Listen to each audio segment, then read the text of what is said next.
বহুদিন ধরে, বহু ক্রোশ দূরে, বহু ব্যয় করে, বহু দেশ ঘুরে দেখিতে গিয়েছি পর্বতমালা, দেখিতে গিয়েছি সিন্ধু। দেখা হয়নি চক্ষু মেলিয়া, ঘর হতে শুধু দুই পা ফেলিয়া একটি ধানের শীষের উপর একটি শিশির বিন্দু। আমাদের জীবনে যা কিছু দুষ্প্রাপ্য তার প্রতি আমাদের আকর্ষণ সর্বদা বেশি। মূল্যায়নের মাপকাঠিতে তার পাল্লাই যে বরাবর ভারী। অথচ এমন কিছু জিনিস আমাদের পারিপার্শ্বিকে ছড়িয়ে রয়েছে যাদের হয়তো রোজই দেখছি, কিন্তু ভাবছি কই। হয়তো যেদিন চোখের সামনে আর দেখবো না, সেই দিন থেকেই মূল্যায়নে বসবো। কি হারালাম, কি বাকি থেকে গেল, সেই হিসেব নিয়ে। 50-এর দশকে আমার বহু পরিচিত এই বাড়িটি এমনই কিছু ঐতিহ্য, সৌন্দর্য বহন করে আসছে। বহুবার দেখেও ভাবিনি যা কিছু, জানা হয়নি যে গল্পগুলো, সেগুলি আজ তুলে ধরার চেষ্টা করছি। সদর দরজা পেরিয়ে ইটের প্রাচীর ঘেরা বাগান, তারপর বৈঠকখানা ঘর। বহিরাগত ব্যক্তির সরাসরি বাড়ির ভেতরে প্রবেশের বাধা দিতে এমন ব্যবস্থা করতেন তৎকালীন কর্তারা। বাড়িটি অবস্থিত নানুর থানার অন্তর্গত কুমিরা গ্রামে। বাড়ির কর্তা শ্রী অতুল চন্দ্র পাল মহাশয় বহু বছর নানুর চণ্ডীদাস মেমোরিয়াল হাই স্কুলে শিক্ষকতা করেছেন। তাই বলা বাহুল্য, এই বাড়িতে ছাত্রছাত্রী, দূরাগত লোকজনের সমাগম লেগেই থাকত। পরবর্তীতে এই বৈঠকখানা ঘরে বাড়ির কর্তার জ্যেষ্ঠ পুত্রের রোগী দেখা চলত। বাড়ির এই অংশে দুটি ঘর। পুরো বাড়ির বাইরের দেওয়ালের গাঁথনি 4 ফুটেরও বেশি পুরু। ভাবতেও অবাক লাগে। তাই হয়তো দীর্ঘ 68 বছর পেরিয়েও বাড়িটা তার সমস্ত খুঁটিনাটি সামলে রেখেছে।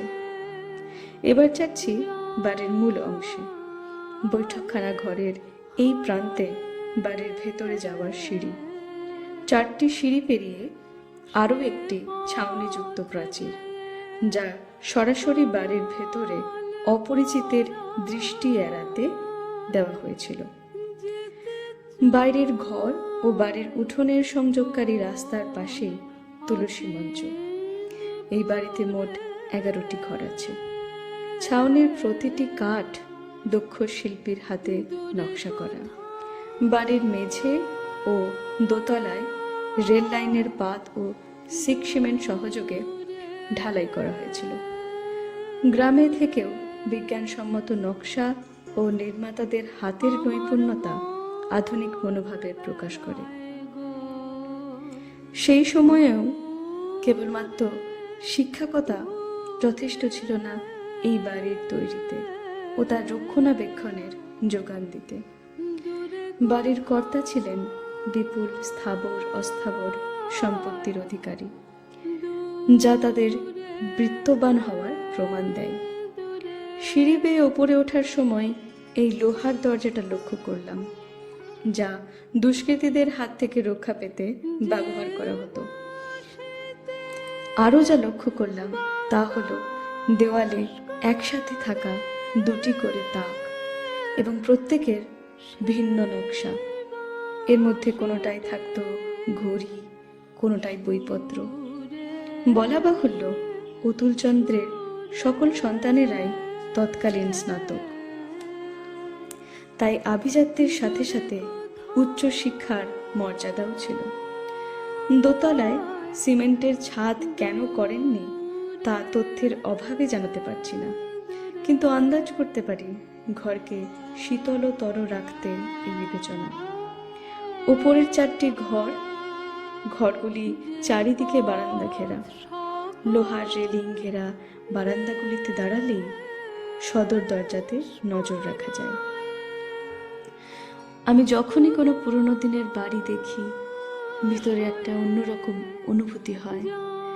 যিনি এত শখ করে তার বাণী বানিয়েছিলেন, প্রকৃতির নিয়মে তিনি চলে গেছেন, কিন্তু তাঁরই বাড়িতে স্ত্রী সন্তানদের নিয়ে বসবাস করা, আনন্দ, হাসি, সুখ, আপনজনের বিয়োগ, সন্তানদের বিয়ে, নবান্ন কিংবা লক্ষ্মী পুজো, এই সব কিছুর গন্ধ এখনো রয়ে গেছে।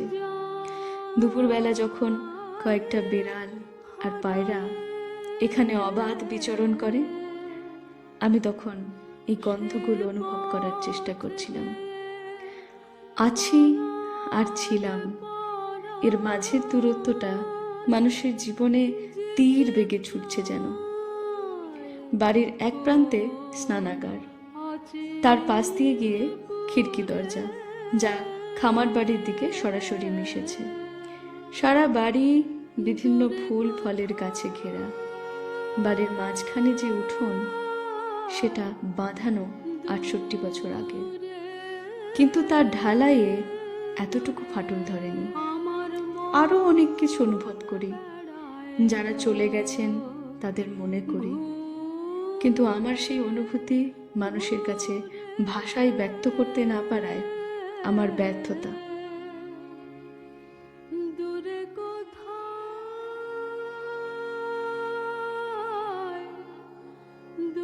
শেষে বলবো, চোখের সামনে খুব সহজেই আমরা যা দেখছি, সেগুলি যত তুচ্ছই হোক না কেন, সেগুলো নিয়ে ভাবুন। তাহলে দেখবেন দিন শেষে পাওয়া না পাওয়ার অঙ্কটা কিছুটা সরল হলেও হতে পারে। আজকের ভিডিওটি সদস্যদের অনুমতি নিয়ে করা হয়েছে। ভিডিওটিতে আপনার মূল্যবান মতামত আমাকে সমৃদ্ধ করবে। ধন্যবাদ।